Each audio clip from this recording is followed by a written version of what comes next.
Hey, so welcome everyone. In the last lecture, we have discussed Unit 1 and Unit 2. Have completed each and every topic in both the units. So in today's lecture, we're gonna study about sensors and industrial systems, Unit 3 of IoT. Okay, and there is one important thing before just start the discussion about Unit 3. That in this lecture or in this unit we're going to study about sensors and industrial systems, and I assume that you all are students of CSBS, so you haven't studied IoT much in deeper, or you haven't worked on sensors, what are sensors, and how many types of sensors are there. So it's probably a new topic for all of you guys. In this topic, we're gonna study what are the types of sensors, and there are various sensors which contain some practical implementation also. So I recommend all of you to just do a Google search about the sensors and the types, so get a clear understanding about what are the different types of sensors.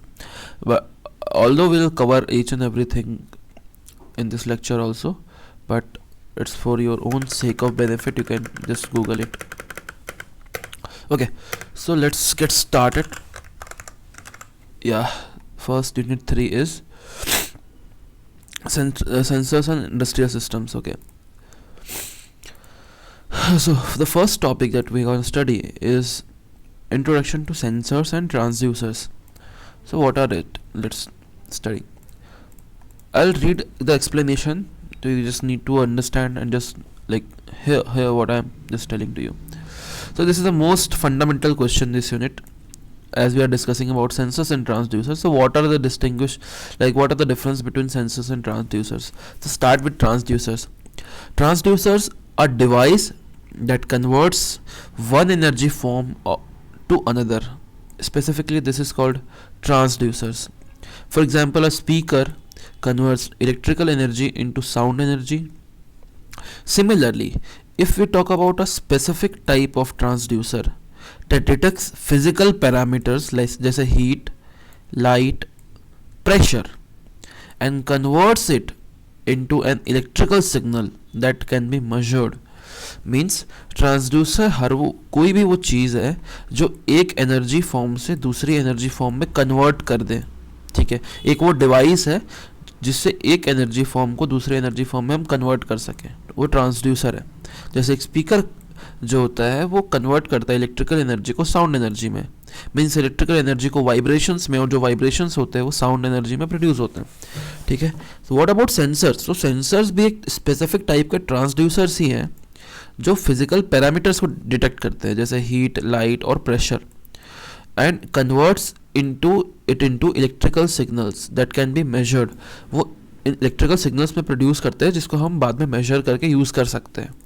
This are basically sensors that we talked about. Okay, so there are mainly 4 type of sensors: active sensor, passive sensor, analog sensor, and digital sensor. So let's study about them. What is active sensors? Active sensors, नाम से समझ में आ रहा है, they just need a external power to work. हमेशा याद रखो, active sensors are those sensors they require external power to work. ठीक है, मतलब इसका एग्जांपल है ultrasonic sensor. You can see these are the, अगर कोई प्रोजेक्ट्स वगैरह किसी ने देखे होंगे तो ये सेंसर्स लगे रहते हैं रोबोट्स में मल्टीपल जगह. ये अल्ट्रासोनिक सेंसर होते हैं. ये बेसिकली एक साउंड, एक पर्टिकुलर फ्रीक्वेंसी का साउंड सेंड करते हैं और उसके रिस्पॉन्स को मेजर करते हैं. उससे ये डिस्टेंस सामने वाले ऑब्जेक्ट के या हर्डल्स के डिस्टेंस कैलकुलेट करने में हेल्प होती है इनको. मतलब समझो कि एक कार में लगे रहते हैं अल्ट्रासोनिक सेंसर्स, इस टाइप के 2 अल्ट्रासोनिक सेंसर्स, और ये अपने आसपास एक सोनिक वेव भेजते हैं. अगर सामने कोई हर्डल है तो उस वेव को वापस आ जाए, मतलब वो रीबाउंस करता है और उसको ये कैप्चर कर लेते हैं. तो इससे इसको ड्यूरेशन पता चल जाती है कि उस ऑब्जेक्ट की और इस कार की बीच के डिस्टेंस कितना है, बेस्ड ऑन, क्योंकि उनकी स्पीड, वेव की स्पीड पता होती है, और distance is equals to speed into time. और टाइम जिसमें आता है वो नोट कर लेते हैं, उससे इनको डिस्टेंस समझ में आ जाता है। तो बेसिकली अल्ट्रासोनिक सेंसर्स ये होते हैं जो एक्टिव सेंसर्स होते हैं। एक्टिव सेंसर्स मतलब अब जब जब वो इलेक्ट्रिक सिग्नल्स प्रोड्यूस करते हैं तब तब उनको पावर की ज़रूरत पड़ती है, ठीक है। ये नहीं कि वो हमेशा ऑलवेज ऑन रहते हैं, कई बार रहते भी हैं, पर वो ऑलवेज ऑन जितना रहेंगे उतना आपका बैटरी का कंजम्पशन होगा, ठीक है। तो उस बैटरी को मिनिमाइज करने के लिए एक specific interval of time 5 second या 2 सेकेंड या 1 सेकेंड, इस फ्रीक्वेंसी ऑफ टाइम में वो सेंसर को एक्टिव करते हैं और उस फ्रीक्वेंसी ऑफ टाइम में ही उन्हें हम पावर सोर्स देते हैं, ठीक है। This is called active sensor. The second is passive sensor. Passive sensor के लिए उनको कोई एक्सटर्नल पावर की नीड नहीं होती, जैसे थर्मोकपल सेंसर्स।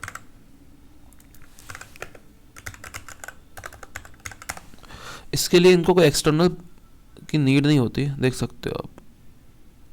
थर्मोकपल सेंसर्स कुछ इस टाइप के होते हैं। ये रॉड है, ये रॉड है, ये रॉड है। तो बेसिकली क्या है thermocouple sensors,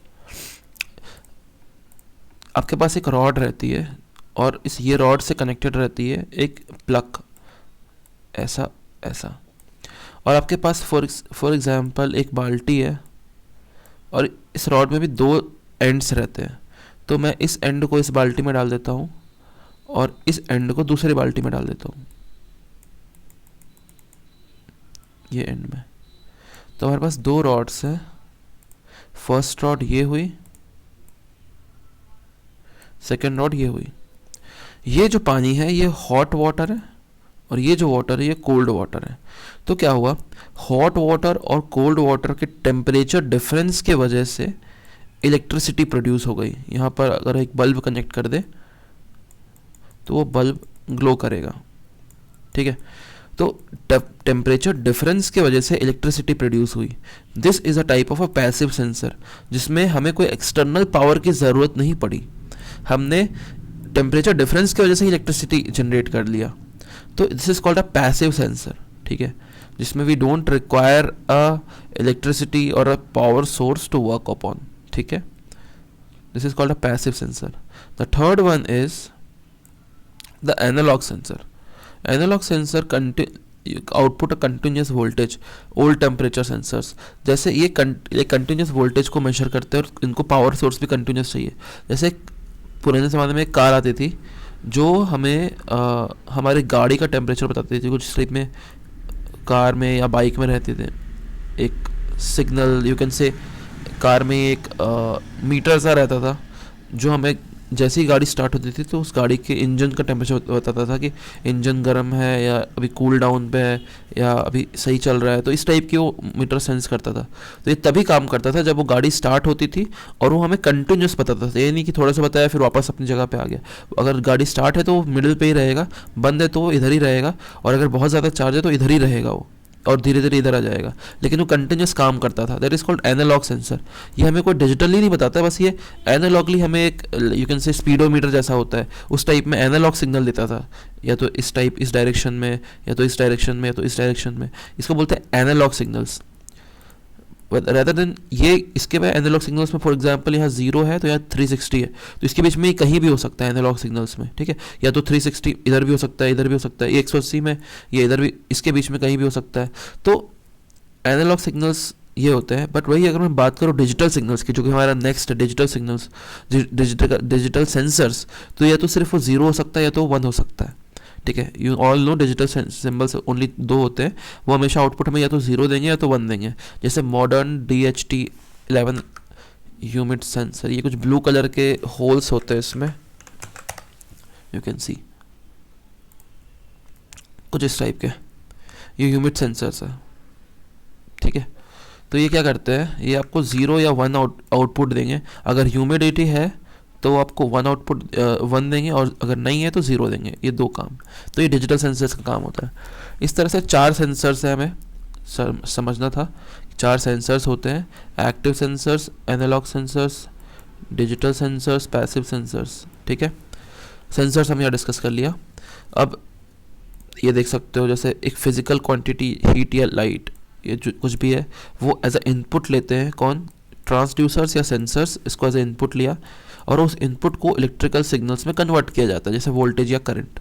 this is a physical diagram. Topic 2 is integrating sensors to sensor processing boards. Sensor processing boards के बारे में आपने सुना होगा पहले. ये बोर्ड्स होते हैं लाइक आर्डिनो हो गए, रास्पबेरी पाई हो गए. अभी देखते हैं क्या है.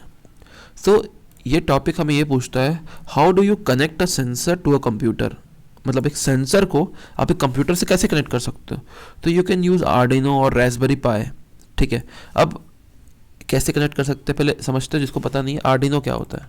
तो लेट्स सी आर्डिनो क्या होता है और रास्पबेरी पाई क्या होता है, वो देखते हैं. सो आर्डिनो का जिसको पता नहीं, ये डायग्राम इस टाइप के आर्डिनो होते हैं. ये देख सकते हो, ये आर्डिनो का सिंबल है. ये होता है एक टिपिकल आर्डिनो. तो ये एक बोर्ड होता है जिसमें सारे के सारे सेंसर्स लगे रहते हैं. ठीक है, बस.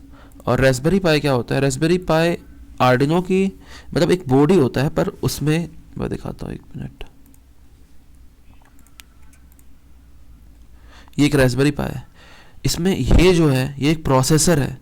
ये कि इसमें USB डिवाइसेस लगते हैं, ये पावर सोर्स, ये RAM.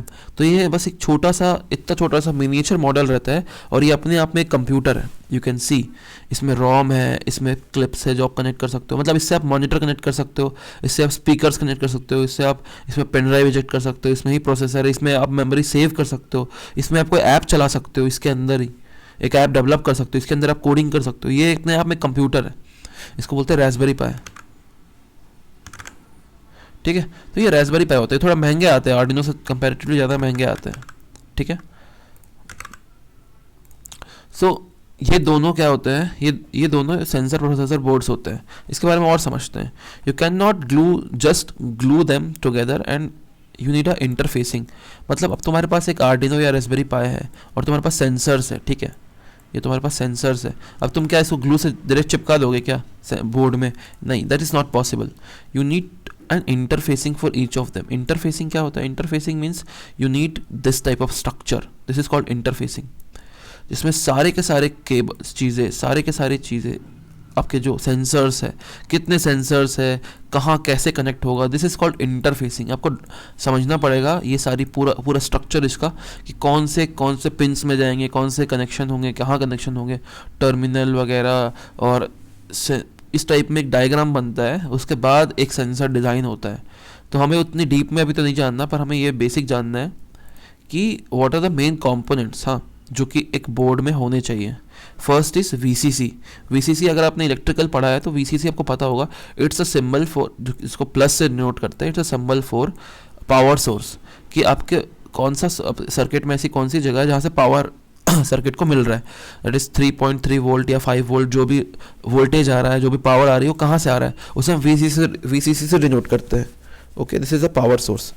The second thing we need to know is ground. GND means ground, that is negative. इसका सिंबल होता है नेगेटिव. ये ग्राउंड कनेक्शन होता है या अर्थिंग बोलते हैं हम इसे, टू कंप्लीट द सर्किट. हमेशा एक सर्किट को कंप्लीट करने के लिए ग्राउंड होना बहुत ज़रूरी है, नहीं तो पोटेंशियल डिफरेंस सर्किट में क्रिएट हो जाएगा, उससे सर्किट खराब भी हो सकता है. The third thing is data. कि डेटा यानी कि वायरिंग किस टाइप में है, the wiring that carries the information. The third thing is data signals. ये तीन चीज़ आपके पास है तो सेंसर आपका डायरेक्टली बोर्ड से कनेक्टेड हो जाएगा. ठीक है, ये आपका बोर्ड, ये आपका सेंसर, और ये तीन चीज़ के थ्रू आप सेंसर को बोर्ड में कनेक्ट कर सकते हो. उसके बाद भी कुछ कम्युनिकेशन, ये तो चलो बाद में देखते हैं. पहले हाँ, डेटा सिग्नल्स में भी ADC होती है, वो देखते हैं. यहाँ तक तो समझ में आ गया, ये दोनों तो क्लियर है. अब ये डेटा सिग्नल्स में थोड़ी सी कॉम्प्लिकेशंस होते हैं कि डेटा सिग्नल्स जो होते हैं ना, वो कई बार किसी और फॉर्म में होते हैं और हमें सर्किट में किसी और फॉर्म में चाहिए होता है. तो ये कैसे करते हैं, उसके लिए फर्स्ट देखो एनालॉग क्या होता है. तो एनालॉग अ सेंसर होता है that varies voltage.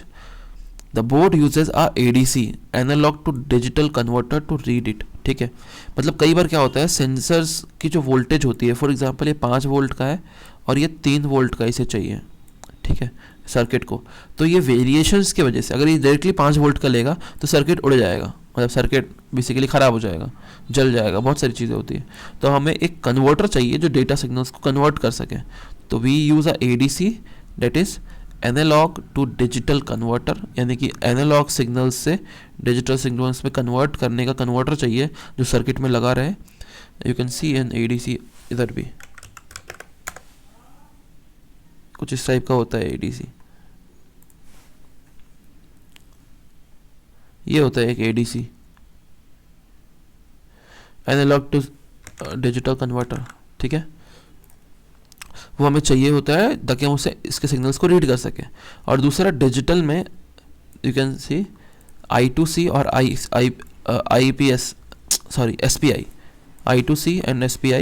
A sensor sends digital codes. I2C uses 2 wires, ये और SPI uses 4 wires. तो you can read about it कि ये दोनों वायर्स कौन कौन सी होती है, और इसके बारे में और लिखना है तो आप लिख सकते हो. पर मेनली ये एग्जाम्पल दिया हुआ है कि एक एनालॉग होता है, एक डिजिटल वायर्स भी होती है. इन सारे वायरिंग्स को यूज़ करके we use IoT device to connect themselves. ठीक है, इंटरकनेक्टेड सर्किट कुछ इस टाइप में आप देख सकते हो, सर्किट डायग्राम्स होते हैं. ठीक है, these are the things, the communication protocols होते हैं सर्किट के पास. और इस बोर्ड को हम लोग बोलते हैं प्रोसेसिंग बोर्ड या माइक्रो कंट्रोलर, कुछ भी बोल सकते हो. और ये एक रियल माइक्रो कंट्रोलर का डिज़ाइन मैंने इम्प्लीमेंट किया इसमें. और अब हम टॉपिक 3 में पढ़ते हैं. Topic 3 is industrial data acquisition system, DAC. So in industry you don't just measure one thing, you measure thousands of points. हाँ, जैसे प्रेशर, टेम्परेचर, फ्लो एक साथ. So a DAC, data acquisition system, is a machine responsible for collecting this massive amount of data accurately. Means इसका मतलब ये है कि जैसे हम सेंसर्स, एक सेंसर है टेम्परेचर सेंसर, वो सिर्फ टेम्परेचर देखेगा. पर इंडस्ट्री में क्या आपको लगता है सिर्फ टेम्परेचर देखने का काम होता होगा? नहीं, इंडस्ट्री में बहुत सारे पैरामीटर्स आते हैं, बहुत सारे सेंसर्स काम आते हैं. इन सबके चीज़ों को हम लोग को यूज़ में लेना है, एक पर्टिकुलर कंप्यूटर में चाहिए ये सारी डेटा. तो ये कैसे करे, ये कैसे इतने सारे सेंसर्स को मैनेज करके एक इंफॉर्मेशन में डाले, और कैसे इन सब के अलग अलग चीज़ें होंगी, इन सबको अलग अलग से हैंडल करना पड़ेगा, अलग अलग फिल्टरिंग करनी पड़ेगी. इतना सारा डेटा हर 24 घंटे हमें इतना सारा डेटा आ रहा है, उसको फिल्टर करना पड़ेगा, उसको लाइक प्रॉपरली अनवांटेड इन्फॉर्मेशन को हटाना पड़ेगा, उसको स्टोर करना पड़ेगा. तो ये पूरी चीज़ें मैनेज कैसे करें, that is called data acquisition. Data कौन सी चीज़ों हम रखें, कौन सी चीज़ों को हम हटा दें. So in this we need to study their key components of DAC. First is sensor. Obviously if you are using a sensor IoT device, तो हमें सेंसर तो हमारे पास होगा ही. ठीक है. Second is signal conditioning. यहाँ आप देख सकते हो हमारे पास सेंसर्स है. फर्स्ट सेंसर्स है हमारे पास सर्टेन बहुत सारे. नेक्स्ट इज सिग्नल कंडीशनिंग, यानी कि रॉ सिग्नल्स को हम जो भी नॉइजी या डर्टी सिग्नल्स होते हैं और जो बहुत ही वीक होते हैं उससे हम रिमूव कर देते हैं या फिल्टर आउट कर देते हैं, और जो काम के सिग्नल्स होते हैं उसे हम एम्पलीफाई कर देते हैं. ठीक है, तो यही होता है सिग्नल कंडीशनिंग और एम्पलीफाइंग फिल्टर में. तो ये फिल्टर करता है बहुत सारे सेंसर्स के सिग्नल्स को, और काम के सिग्नल्स को एम्पलीफाई, और जो बेकार है नॉइज़ है उसको रिमूव. और ये करके ये देता है मल्टीप्लेक्सर को, मक्स को. Multiplexer think is it's a traffic cop. इसको इस तरह से मानो आप, it takes signal from many sensors and sends them one by one to the computer. अब इसके साथ इसके बाद ये बहुत सारे सिग्नल्स इसको ये सेंड कर दिए. ठीक है, सिग्नल कंडीशनिंग ने बहुत सारे सिग्नल सेंड कर दिए. अब मक्स क्या करेगा, वन बाय वन इसे सेंड करेगा, 1 बार 2 बार 3 बार 4 बार. जब इसकी प्रोसेसिंग होती है उसके बाद भेजेगा, ताकि मतलब वो ना हो, फ्लो ना हो, आउटफ्लो ना हो जाए, या सिग्नल्स ड्रॉप ना हो जाए. ये मेन कारण था. अब उसके बाद एक एडीसी जो मैंने बताया था आपको, analogue to digital converter act करता है. वो कन्वर्ट करता है रियल वर्ल्ड एनालॉग सिग्नल्स को into digital numbers that computer can understand. तो देखो आप इसमें एनालॉग सिग्नल्स ही होंगे, इतने सारे सेंसर्स के सबके अलग अलग सिग्नल्स, या चलो एनालॉग सिग्नल्स ही होंगे. अब एनालॉग सिग्नल्स को हमें बेसिकली कंप्यूटर सिग्नल्स में या डिजिटल में कन्वर्ट करना है, जो काम हमारा एडीसी करता है. तो एडीसी कन्वर्ट करेगा, फिर डेटा की प्रोसेसिंग हो जाएगी कंप्यूटर में. This is a DAC block diagram. Fourth is computer and saves the display the data. वही स्टोरेज या डिस्प्ले करेगा लास्ट स्टेज में. तो दिस आर द 5 कंपोनेंट्स और the structure how industrial data acquisition system works. और ये उसका एक एक्चुअल इंडस्ट्रियल डायग्राम है जिस तरह से ये इम्प्लीमेंट किया गया. तो you can read understand this कि कैसे ये काम करता है. इनकोडर, डिकोडर, ये सारे एक्चुअल में जो यूज़ होते हैं वो है इसमें. SMS server, CCAS server, management switch, splitter, TVAF, ये सब चीज़ें एक एक्चुअल इम्प्लीमेंटेशन इसका. पर हमें इतना नहीं सीखना, तो हमें मेन अभी जो सीखना था वो हमने बता दिया. ठीक है. The next thing is what we gonna study is that the fourth topic and the last but not the least topic, industrial control system ICS and their functions. So ICS क्या है? तो typically इंडस्ट्री के according ही बात हो रही है, ऐसा समझो आप. ये इंडस्ट्रीज के अकॉर्डिंग ही हम बात कर रहे हैं. तो ICS is a general term for the hardware and software used to operate in the industrial plant. Basically जो भी हार्डवेयर और सॉफ्टवेयर इंडस्ट्रियल प्लांट्स में यूज होती है उसको ऑपरेट करने के लिए. If DAC reads the data, ICS control the machine based on that data. मतलब जैसे एग्जांपल के तौर पे ऐसा देखो आप, जैसे हमारे डैक ने हमें कंप्यूटर को एक डेटा दिया कि टेम्परेचर की जो नॉर्मल वैल्यू थी वो 30 डिग्री सेल्सियस थी, ठीक है. पर डैक ने बोला कि अभी जो टेम्परेचर है वो 50 डिग्री सेल्सियस है. तो ऑब्वियसली जो भी सर्वर है वो जो भी सेंसर है वो डिटेक्ट कर रहा है कि हॉटनेस बढ़ गई है मतलब मशीन की. तो क्या होगा, तो अपना जो कंट्रोल सिस्टम है, जो एक अपना कंट्रोल सिस्टम है, कंट्रोल सिस्टम बोल दो, CS या CU बोल दो, कंट्रोल यूनिट है, वो ये चीज़ देखेगा, डैक का डेटा देखेगा, DAQ का डेटा देखेगा, जो मैंने इसमें बताया था आपको, प्रोसेसिंग हुई तो कुछ हमें डिस्प्ले हुआ डेटा, ये डेटा देखेगा और उसके अपने हिसाब से बोलेगा फ़ैन को कि फ़ैन भाई तुम ऑन हो जाओ ताकि टेम्परेचर को थोड़ा कूल डाउन हो जाए. इसका मतलब क्या हुआ, इसका मतलब यही हुआ कि ICS यानी कि industrial control system is a term that for the hardware and software used to operate industrial plants. If DAC reads the data, जैसे इसमें रीड किया data, ICS control the machines based on that on the data. मतलब ये जो ICS है अब ये क्या करेगा, अब इस फैन को ऑन करवा देगा और ये फैन उस पॉइंट पोजीशन पर जहाँ पर ये मेजर कर रहा था या वो जो मशीन था जिसको मेजर कर रहा था उस पर वो फैन ऑन हो जाएगा, जब वेंटिलेटर ऑन हो जाएगा और ये सारे मतलब जो कंपोनेंट है वो जो हीट हो रहा था उसे वो कूल डाउन कर लेगा. तो basically it's a control system जो सब चीज़ें कंट्रोल करता है बेस्ड ऑन द डेटा और स्पेसिफिकली एक्शन लेता है, ठीक है. You can say as a controller of the entire system. So there are like major types जो हमें सीखनी है. तो टाइप्स है, first is supervisory control data acquisition. ये एक सेंट्रलाइज सिस्टम है डैट मॉनिटर्स इंटायर साइट, जो सारे एरियाज को मॉनिटर करता है. It's like a whole power grid जो सब चीज़ों में एंटर करेगा, लाइक कंट्रोल रूम जो मल्टीपल जो डैक्स है उन सबको कंट्रोल करेगा. It's a centralised, that's why it's a supervisor control, ठीक है, of data acquisition. The second is DCS, that is distributed control, यानी कि used in factories where control is spread out across different machines rather than one central computer. जैसे example के तौर पर देखो कि हमारे पास एक सिस्टम, पूरी एक फैक्ट्री है, उसमें एक जगह पे रॉ मटेरियल का काम होता है, एक जगह पे ट्रांसपोर्टिंग का काम होता है, एक जगह पे किसी और चीज़ का काम होता है, एक जगह पे किसी और चीज़ का काम होता है. तो इन सबके लिए यहाँ पर एक अपना कंट्रोल सिस्टम चाहिए, यहाँ पर एक अपना कंट्रोल सिस्टम चाहिए, यहाँ पर एक अपना कंट्रोल सिस्टम चाहिए, यहाँ पर एक अपना कंट्रोल सिस्टम चाहिए. It's a type of a distributive control system. आगे आप इसे प्रोसीड कर सकते हो इन सबको एक दूसरे से कनेक्ट करा के, बट अभी उसकी नीड नहीं है. अभी this is called a distributive system जिसमें where factories were control and spread out across different machines rather than one central computer. इसमें क्या हो रहा था, इसमें जितने भी चीज़ मतलब डिपार्टमेंट्स थे, जितने भी यू कैन से प्लांट्स थे, जितने भी साइट्स थी, ठीक है, ये सारे एक पर्टिकुलर सेंट्रल हब से चल रहे थे. सारा डेटा यहीं आता था और यही मैनेज करता था कि सब जगह में क्या क्या एक्शंस लेने हैं. It's a control unit. But इस केस में ऐसा नहीं होता है. इस केस में जो आपने देखा वही डिस्ट्रीब्यूटेड में अलग अलग रहते हैं. And the third is program logic controller. It's a industrial computer can that handle specific task like robotic arms वगैरह. तो बेसिकली एक पर्टिकुलर लाइक इंडस्ट्रियल कंप्यूटर होते हैं जो कुछ स्पेसिफिक टास्क करते हैं. जैसे एक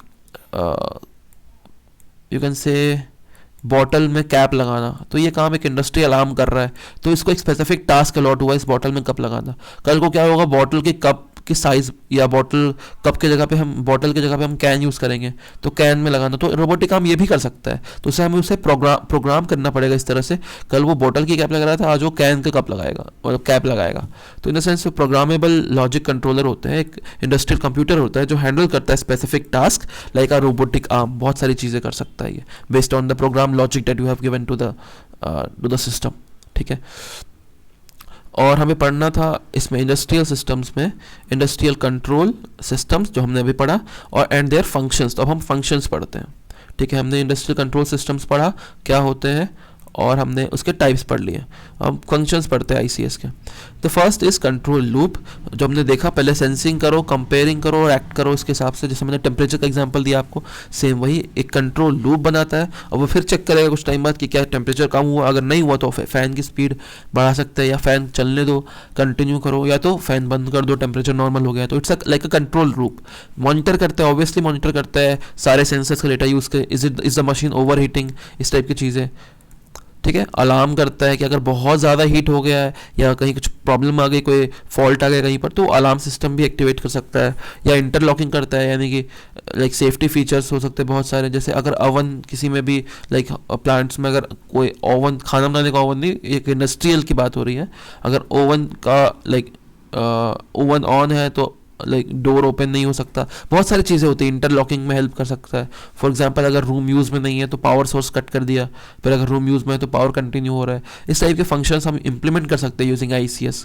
तो ये एक एग्जांपल है, जैसे आपने कोई सेट पॉइंट किया, लाइक कोई आपका जो टारगेट डिज़ायर है आपने कंट्रोलर में डाला, अब कंट्रोलर उस पर एक्शन लेता है। जैसे मोटर को बोला एक्शन लेने, स्पिन करो मोटर, तो स्पिन हुआ। अब ये पूरा एक प्रोसेस चलेगा जब तक काम ना हो जाए, और सेंसर उसको मेजर करता रहेगा काम।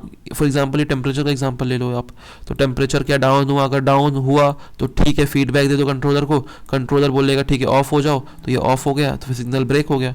पर अभी भी टेम्परेचर अगर अभी भी हाई है तो फिर फीडबैक आएगा, टेम्परेचर अभी भी हाई है, इसको बोलेगा और स्पीड हो जाओ, या मोटर को या फैन को, तो ये और स्पीड होगा, प्रोसेस चलता रहेगा। तो दिस टाइप ऑफ थिंग्स एक एवरेज कंट्रोल सिस्टम करता है एक आईओटी डिवाइस में, जो कि इंडस्ट्रीज में यूज होता है। As we are discussing about industrial control systems, इसीलिए this is also a neat diagram. देख सकते हो कंट्रोलर कंट्रोल करता है सिस्टम को, सिस्टम फिर सेंसर को इन्फॉर्मेशन देता है, सेंसर फिर कंट्रोलर को देता है। तो it's a type of a loop, जो हमने यहाँ पढ़ा था इसके फंक्शन में ही, कंट्रोल लूप क्रिएट करता है। It's type of a loop. ठीक है, तो with this we have studied unit 3 अच्छे से, and I hope you all liked the lecture and the topic that we have covered. In the next unit we're gonna study about unit 4, and thank you for your time, thank you for watching, have a nice day.